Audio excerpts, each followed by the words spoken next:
I dette tipset skal du få se hvordan du kan bruke gratisversjonen av Microsoft Copilot Chat til å enkelt manipulere og lage nye bilder. Så finn fram et bilde av deg selv og gjør deg klar til å bli manipulert. Ikke gå glipp av dette tipset, følg med.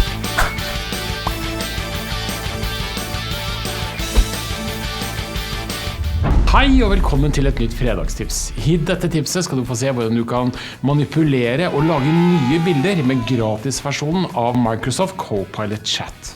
Du skal få se hvordan du kan laste opp bilder, manipulere og endre på dem, bare ved å bruke et enkelt prompt. Ja, her skal du få se hvordan du kan enkelt komme i gang med AI i bedriften uten å måtte betale dyre lisenser. Som alltid er det enkelt å få til selv, bare se her.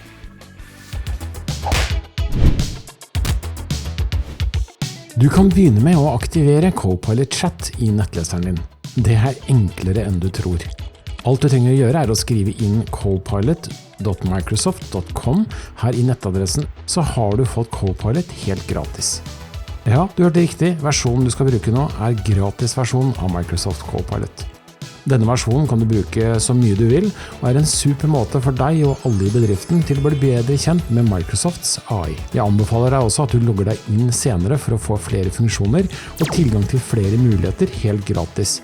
Men denne gangen skal vi prøve å lage bilder uten. Før vi lager bilder med Copilot, så ta deg gjerne noen sekunder til å abonnere på YouTube-kanalen vår. Her får du ferske nyheter og tips hver eneste uke.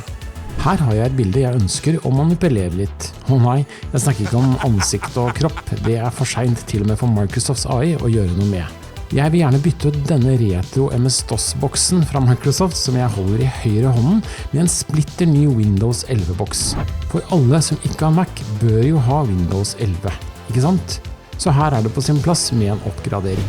For å få til alt dette, bare på noen minutter, klikker du her på opprett bilde i Copilot Chat. Nå får du ganske kjapt noen forslag og vennlige instrukser på hvordan du går frem for å lage bilder. Her er det viktig med å presisere motiv, hva bildet skal vise, og hvilken setting og stil du vil ha når Copilot skal lage bilder for deg. Du kan starte med å laste opp bildet som du har av deg selv. Klikk først på pluss-knappen, slik som dette, og deretter legg til bilder eller filer som du finner her øverst. Nå er det bare å klikke deg frem til bildet ditt og laste det opp. Da gjenstår det bare å skrive promptet inn i Copilot Chat-vindu slik som dette. Lag et bilde av denne personen på bildet, der boksen i høyre hånden er byttet ut med en Windows 11 Retail-boks, og der bakgrunnen er et kontor uten for mange mennesker. Nå gjenstår det bare å la Copilot jobbe i fred og ro med bildet ditt. Dette kan ta 1 til 2 minutter, så det er bare å være tålmodig.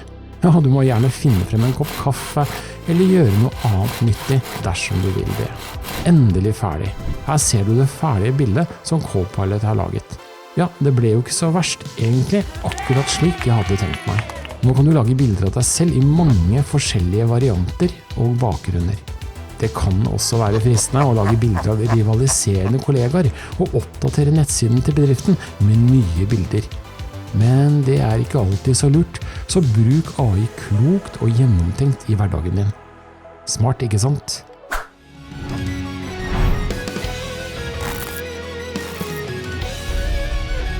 Det var alt vi hadde for i dag. Takk for at du så på.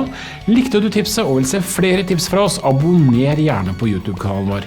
Eller følg bloggen vår, vi kommer med ferske nyheter og tips hver eneste uke. Vi ses i en annen video.